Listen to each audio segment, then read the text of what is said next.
Hello student. तो BSc third year botany में हम पढ़ रहे हैं टैक्सोनॉमी एंड एम्ब्रियोलॉजी, जिसमें हम पढ़ रहे हैं यूनिट थर्ड, और यूनिट थर्ड में हम पढ़ रहे हैं एम्ब्रियोलॉजी। और उसमें भी जो अपना टॉपिक चल रहा है वो है भाई परागण। तो टॉपिक का नाम क्या है भाई? परागण या पोलिनेशन।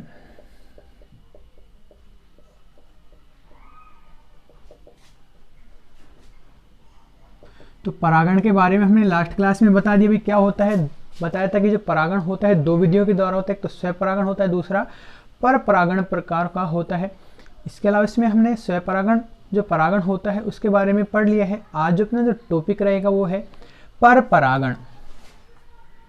तो परागण में अपना जो टॉपिक है पर परागण। अब हम बात करते हैं भाई जो पर परागण होता क्या है। ठीक है, तो जैसे बात करते हैं कि जैसे क्या है कि पौधा है, ठीक है, पौधे के ऊपर क्या है भाई? पुष्प है, ठीक है। ये कोई इधर कोई दूसरा पौधा है, ठीक है, इस पर भी क्या है? पुष्प है। लेकिन दोनों की जाति की बात करें, जाति दोनों की क्या होती है? एक। जैसे हमने नाम दे दिया भाई ये कोई ए जाति का है तो दूसरा भी क्या होगा? ए जाति का ही होगा, ठीक है। तो इसकी डेफिनेशन की बात करें तो डेफिनेशन क्या होगा? जब किसी पौधे के, ठीक है, जब किसी पौधे के पुष्प होते हैं, ठीक है, इससे जो परागकण होते हैं उसी जाति के, मतलब जाति दोनों की, उसी जाति के दूसरे जो पौधे होते हैं उसके पुष्प पर, ठीक है, उसके पुष्प पर के वर्तिकाग्र पर जब पहुंचते हैं तो ये प्रक्रिया जो क्या कहलाती है भाई? पर परागण कहलाती है। ठीक है, आया बात समझ में?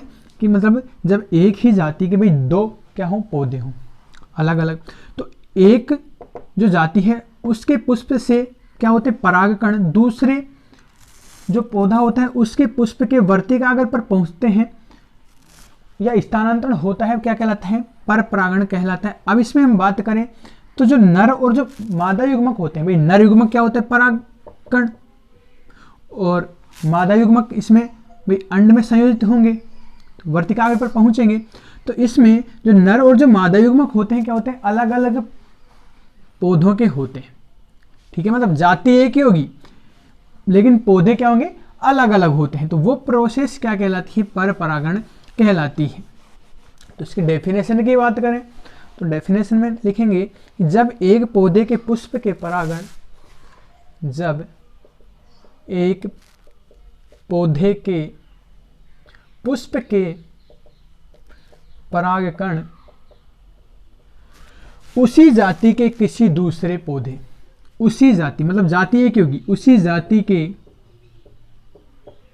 किसी दूसरे पौधे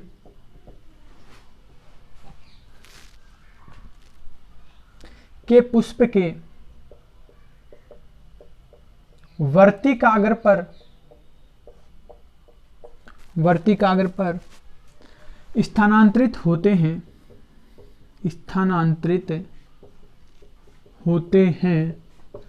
वही प्रोसेस क्या कहलाती है भाई? पर परागण कहलाती है। उसे पर परागण कहते हैं, ठीक है। इसमें हम बताए थे कि भाई जो नर और जो मादा युग्मक होते हैं क्या होते हैं? जाति होगी एक ही होगी लेकिन पादप क्या होते हैं? भिन्न भिन्न होते हैं। तो इसमें हम लिखेंगे इस प्रकार के पर परागण में, इस प्रकार के पर परागण में दो भिन्न पौधों के, दो या हम कह सकते हैं एक ही जाति के दो भिन्न पौधों, मतलब अलग अलग पौधों के नर व मादा युग्मकों में क्या होता है भाई? संयोजन होता है। जब नर और मादा युग्मक में संयोजन होता है वही क्या प्रोसेस क्या कहलाती है? निषेचन कहलाती है। तो नर व मादा युग्मकों में निषेचन होता है,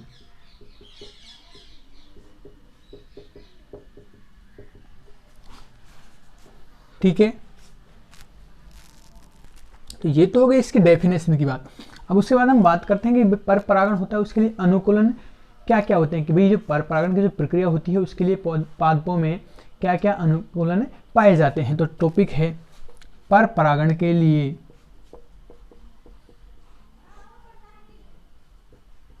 अनुकूलन, ठीक है, जिसमें सबसे पहला है भी स्वयंबंध्यता। स्वयंबंध्यता,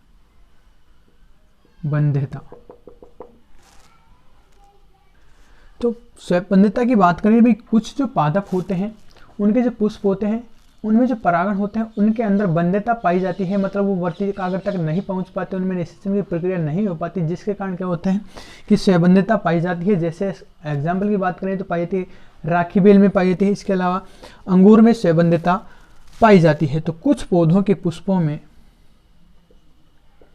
कुछ पौधों के पुष्पों में श्रम के द्वारा विकसित परागकणों का, श्रम के द्वारा विकसित परागकणों का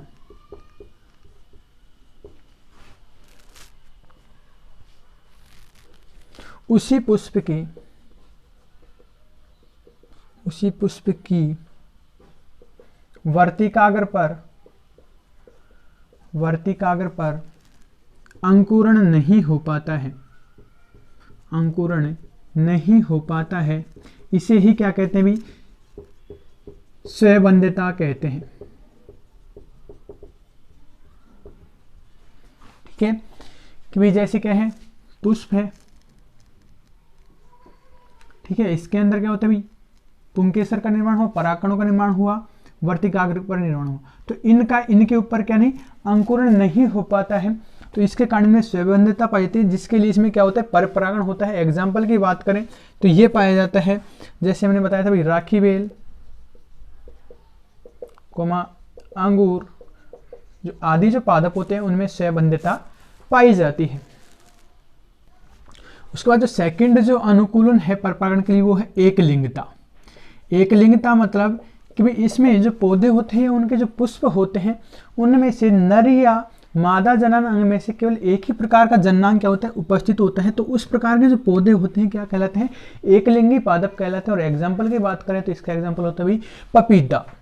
ठीक है, तो कुछ पौधों के पुष्प एकलिंगी होते हैं, कुछ पौधों के पुष्प एकलिंगी होते हैं, मतलब उनमें नर या मादा जनन में से एक ही उपस्थित होता है पुष्प पर, पुष्प एकलिंगी होते हैं।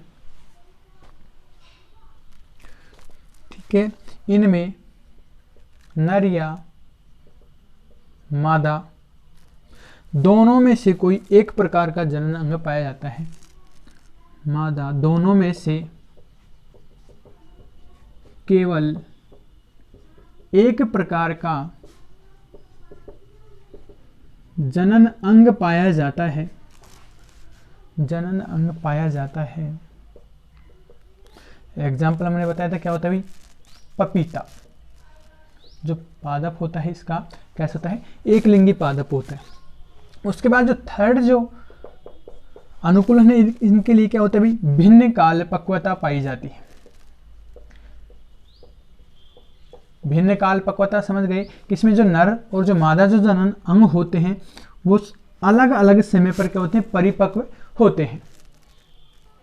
भाई इससे पहले हमने पढ़ा है कि जो स्वयंपरागण होता है उनमें अनुकूलता के लिए क्या पाते हैं, समकाल पक्वता, मतलब जो नर और जो मादा जनन होते हैं समान समय पर क्या होते हैं, परिपक्व होते हैं। लेकिन पर परागण में इसके विपरीत होता है कि इनमें जो नर और जो मादा जो जनन अंग होते हैं वो अलग अलग समय पर विकसित होते हैं, इस कारण उनमें भिन्न काल पक्वता पाई जाती है, जिसके कारण उनमें फर्टिलाइजेशन की प्रोसेस समय पर नहीं हो पाती, मतलब पर परागण नहीं, उनमें स्वयंपरागण नहीं हो पाता। इस कारण क्या पाया जाता है, पर परागण पाया जाता है। कि जैसे कि बात करें कि कई बार इनमें जो नरजनांग होता है वो पहले विकसित हो जाता है, जैसे नरजनांग पुंकेसर पहले विकसित हो जाता है तो वो अवस्था क्या कहलाती है, पुंग पूर्वता कहलाती है।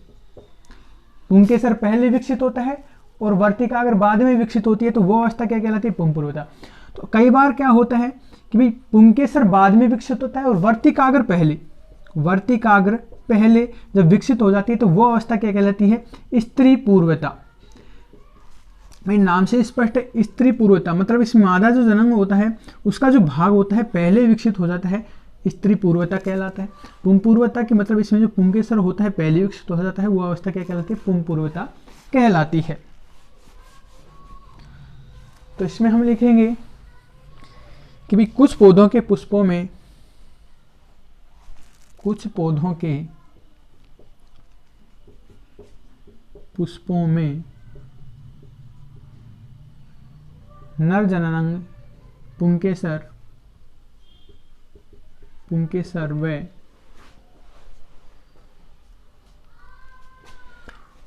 वर्तिकाग्र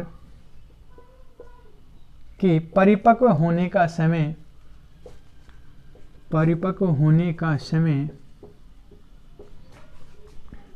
अलग अलग होता है। ठीक है भाई। अब जैसे बात करें कि भाई दो अवस्था पाई जाती है, पुम पूर्वता क्या कहलाती है? कि इसमें परागकोश पहले विकसित हो जाता है, मतलब इसमें इस अवस्था में परागकोश वर्तिकाग्र से पहले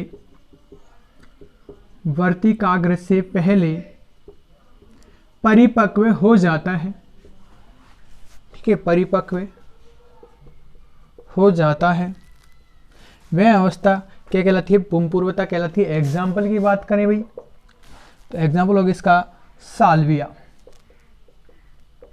ठीक है, जैसे पुष्प है, बाह्य दल हो गए, दल हो गई, तो इसमें कि भाई पुंकेसर या परागकोश तो क्या हो गए? पहले विकसित हो गए, और जबकि वर्तिकाग्र विकसित नहीं हो पाता है समय पर दोनों, तो इनकी लंबाई क्या होती है?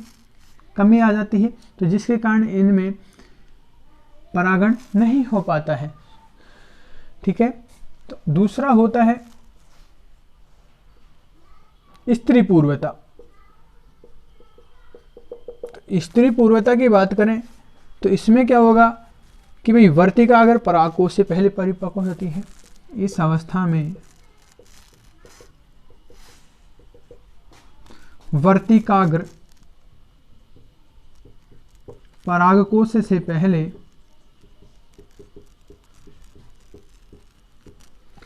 परिपक्व हो जाती है।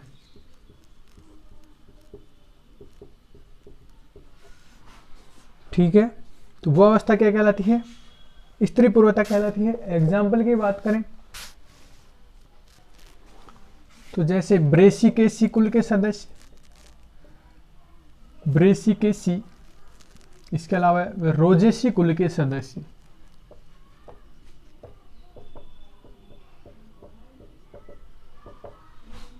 ठीक है,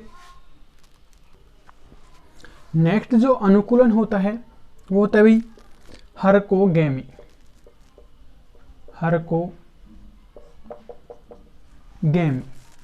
ठीक है, अब इस अवस्था में क्या होता है? हेरकोगेमी में हरकोज का जो शब्द है ये है ग्रीक भाषा से, जिसका अर्थ होता है भाई अड़चन।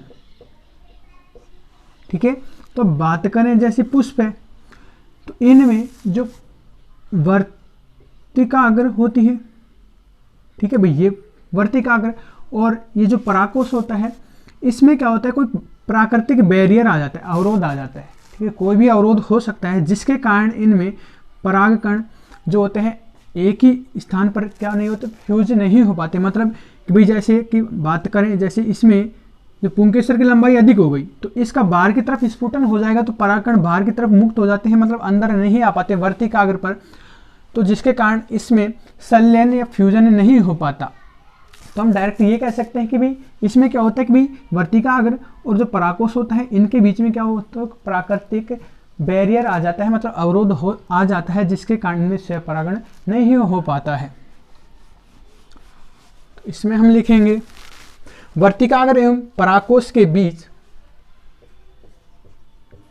वर्तिकाग्र एवं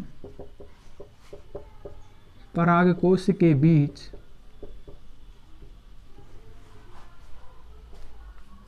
प्राकृतिक संरचनात्मक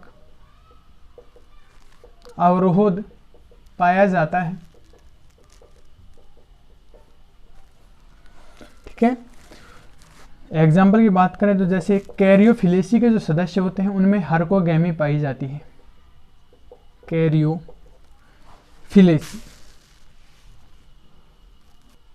ठीक है, और जो पांचवा जो प्रकार होता है अनुकूलन का वो होता है विषम वर्तिकात्व। ठीक है, इनमें क्या होता है कि भाई जैसे कोई पुष्प है, इसमें कई बार क्या होता है विषम वर्तिका, वर्तिका में विषमता आई थी, मतलब वर्तिका कई बार क्या होती है लंबी हो जाती है।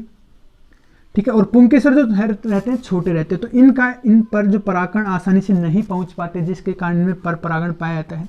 कई बार क्या होता है कि पुंकेसर लंबे हो जाते हैं और वर्तिका बिल्कुल छोटी रह जाती है, तो जिसके कारण भी इनमें परागकण वर्तिकाग्र पर नहीं पहुंच पाते। इस प्रकार जो अवस्था होती है क्या कहलाती है, विषम वर्तिकात्व कहलाती है। ठीक है, तो ये जो पाई जाती है प्रिमूला पादप में पाई जाती है। तो प्रिमूला में दो प्रकार के पुष्प पाए जाते हैं, प्रिमूला में दो प्रकार के पुष्प पाए जाते हैं।